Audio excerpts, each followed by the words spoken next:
ಟ್ರೇಡಿಂಗ್ನಲ್ಲಿ ಬೇಗ ಪ್ರೋಗ್ರೆಸ್ ಆಗಬೇಕಾ? ಹಾಗಿದ್ರೆ ಈ 7 ವಿಷಯಗಳನ್ನು ತಪ್ಪದೇ ತಿಳಿದುಕೊಳ್ಳಿ. ಬಹುತೇಕ ಜನ ಟ್ರೇಡಿಂಗ್ ಶುರು ಮಾಡಿದ ಮೇಲೆ ವರ್ಷಗಳ ಕಾಲ ಒಂದೇ ಜಾಗದಲ್ಲಿ ಸಿಲುಕಿಕೊಂಡಿರುತ್ತಾರೆ. ಹೊಸ ಸ್ಟ್ರಾಟಜಿಗಳು, ಇಂಡಿಕೇಟರ್ಗಳು, ಕೋರ್ಸ್ಗಳು ಎಲ್ಲವನ್ನೂ ಟ್ರೈ ಮಾಡುತ್ತಾರೆ. ಆದರೂ ಕಾನ್ಸಿಸ್ಟೆಂಟ್ ಪ್ರಾಫಿಟ್ ಬರುತ್ತಿಲ್ಲ. ಸಮಸ್ಯೆ ಏನೆಂದರೆ ಅವರಿಗೆ ಇನ್ನಷ್ಟು ಮಾಹಿತಿ ಬೇಕು ಅನ್ನೋದಲ್ಲ, ಅವರಿಗೆ ಬೇಕಿರುವುದು ಸರಿಯಾದ ಫೋಕಸ್. ಟ್ರೇಡಿಂಗ್ನಲ್ಲಿ ಬೆಳೆಯಲು ಹೆಚ್ಚು ಕಲಿಯುವುದಕ್ಕಿಂತ ಕೆಲವು ಮುಖ್ಯವಾದ ವಿಷಯಗಳನ್ನು ಸರಿಯಾಗಿ ಮತ್ತೆ ಮಾಡುವುದು ಮುಖ್ಯ. ಇವತ್ತು ಟ್ರೇಡಿಂಗ್ನಲ್ಲಿ ವೇಗವಾಗಿ ಬೆಳೆಯಲು ಸಹಾಯ ಮಾಡುವ 7 ಮುಖ್ಯ ಪಾಯಿಂಟ್ಗಳನ್ನು ನೋಡೋಣ. 1. ಟ್ರೇಡಿಂಗ್ ಅನ್ನು ಆರಂಭಿಕನಂತೆ ನೋಡಬೇಕು.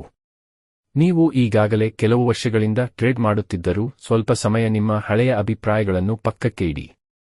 ಬಹಳ ಜನರಿಗೆ ಸಮಸ್ಯೆ ಹೊಸದಾಗಿ ಕಲಿಯುವುದಲ್ಲ, ಹಳೆಯ ತಪ್ಪು ಅಭ್ಯಾಸಗಳನ್ನು ಬಿಡುವುದೇ ದೊಡ್ಡ ಸವಾಲು. ಮಾರ್ಕೆಟ್ನಲ್ಲಿ ನಿಜವಾದ ಪ್ರೋಗ್ರೆಸ್ ಆಗೋದು ಯಾವಾಗ ಗೊತ್ತಾ? ನಾವು ವಿಷಯಗಳನ್ನು ಸಿಂಪಲ್ ಆಗಿ ನೋಡಲು ಪ್ರಾರಂಭಿಸಿದಾಗ. ಬೇಸಿಕ್ಸ್ಗೆ ಹಿಂತಿರುಗಿ. ಚಾರ್ಟ್ ಅನ್ನು ಕ್ಲೀನ್ ಆಗಿ ನೋಡಿ. ಅಗತ್ಯವಿಲ್ಲದ ಗೊಂದಲವನ್ನು ಕಡಿಮೆ ಮಾಡಿ. 2. ಒಂದು ವಿಷಯಕ್ಕೆ ಕಮಿಟ್ ಆಗಿ. ಬಹುತೇಕ ಟ್ರೇಡರ್ಸ್ ಒಂದೇ ಸಮಯದಲ್ಲಿ ಹಲವು ಸ್ಟ್ರಾಟಜಿಗಳು ಬಳಸುತ್ತಾರೆ. ಹಲವು ಟೈಮ್ ಫ್ರೇಮ್ಗಳು, ಹಲವು ಇಂಡಿಕೇಟರ್ಗಳು, ಹಲವು ಇನ್ಸ್ಟ್ರುಮೆಂಟ್ಗಳು. ಇದು ಫೋಕಸ್ ಕಳೆಸುತ್ತದೆ. ನೀವು ಬೇಗ ಬೆಳೆಯಬೇಕು ಅಂದ್ರೆ ಒಂದು ಸ್ಟ್ರಾಟಜಿ, ಒಂದು ಇನ್ಸ್ಟ್ರುಮೆಂಟ್, ಒಂದು ಟೈಮ್ ಫ್ರೇಮ್, ಇವನ್ನೇ ಆಯ್ಕೆ ಮಾಡಿ. ಅದೇ ಸೆಟಪ್ ಅನ್ನು ಮತ್ತೆ ನೋಡಿದಾಗ ಚಾರ್ಟ್ನ ಚಲನೆ ನಿಮ್ಮ ಮೆದುಳಿಗೆ ಪರಿಚಯವಾಗುತ್ತದೆ. ಅಲ್ಲಿಂದಲೇ ನಿಜವಾದ ಆತ್ಮವಿಶ್ವಾಸ 3. ಪ್ರತಿಯೊಂದು ಟ್ರೇಡ್ ಜರ್ನಲ್ ಮಾಡಿ. ಬಹಳ ಜನರಿಗೆ ತಮ್ಮ ತಪ್ಪೇನು ಅನ್ನೋದು ಗೊತ್ತೇ ಇರೋದಿಲ್ಲ. ಜರ್ನಲ್ ಮಾಡಿದಾಗ ಮಾತ್ರ ಪ್ಯಾಟರ್ನ್ಸ್ ಕಾಣಿಸುತ್ತವೆ. ಯಾವ ಸೆಟಪ್ನಲ್ಲಿ ಹೆಚ್ಚು ಪ್ರಾಫಿಟ್ ಬರುತ್ತಿದೆ, ಯಾವ ಸಮಯದಲ್ಲಿ ಲಾಸಸ್ ಹೆಚ್ಚಾಗುತ್ತಿವೆ, ನೀವು ಓವರ್ ಟ್ರೇಡ್ ಮಾಡ್ತಿದ್ದೀರಾ? ಈ ಎಲ್ಲ ಪ್ರಶ್ನೆಗಳಿಗೆ ಉತ್ತರ ನಿಮ್ಮ ಡಾಟಾಯಲ್ಲೇ ಇರುತ್ತದೆ. ಪ್ರತಿ ಟ್ರೇಡ್ಗೆ ಇವುಗಳನ್ನು ಬರೆಯಿರಿ. Entry, exit, reason for trade, risk, result, mistakes. ಸ್ವಲ್ಪ ದಿನಗಳ ನಂತರ ನಿಮ್ಮ ಸ್ಟ್ರಾಂಗೆಸ್ಟ್ ಸೆಟಪ್ ಯಾವುದು ಅನ್ನೋದು ಸ್ಪಷ್ಟವಾಗುತ್ತದೆ. 4. ಲೈವ್ ಹೋಗುವ ಮೊದಲು ನಿಜವಾದ ರೀತಿಯಲ್ಲಿ ಪ್ರಾಕ್ಟೀಸ್ ಮಾಡಿ. ಡೆಮೋ ಅಕೌಂಟ್ನಲ್ಲಿ ಅತಿಯಾದ ಲಾಟ್ ಸೈಜ್ ಬಳಸಿ ಟ್ರೇಡ್ ಮಾಡಿದರೆ ಲೈವ್ ಅಕೌಂಟ್ಗೆ ಬಂದಾಗ ಸೈಕಾಲಜಿ ಸಂಪೂರ್ಣ ಬದಲಾಗುತ್ತದೆ. ಪ್ರಾಕ್ಟೀಸ್ ಮಾಡುವಾಗಲೇ ನಿಜವಾದ ಕ್ಯಾಪಿಟಲ್ ರೀತಿಯಲ್ಲಿ ಟ್ರೇಡ್ ಮಾಡಿ. ಒಂದೇ ರೂಲ್ಸ್ ಫಾಲೋ ಮಾಡಿ. ಡಿಸಿಪ್ಲೈನ್ ಬಿಲ್ಡ್ ಮಾಡಿ.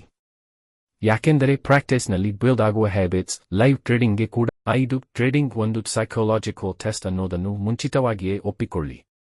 ಒಂದು ಸಮಯದಲ್ಲಿ ಲೂಸಿಂಗ್ ಸ್ಟ್ರೀಕ್ ಬರುತ್ತದೆ, ಡ್ರಾ ಡೌನ್ ಬರುತ್ತದೆ, ರಿವೆಂಜ್ ಟ್ರೇಡಿಂಗ್ ಮಾಡಬೇಕು ಅನ್ನೋ ಫೀಲಿಂಗ್ ಬರುತ್ತದೆ. ಇದು ನಾರ್ಮಲ್. ಬಹಳ ಜನ ಇಲ್ಲಿ ಸ್ಟ್ರಾಟಜಿ ಬದಲಿಸುತ್ತಾರೆ. ಆದರೆ ಸಮಸ್ಯೆ ಸ್ಟ್ರಾಟಜಿ ಅಲ್ಲ, ಇಮೋಷನ್ಸ್.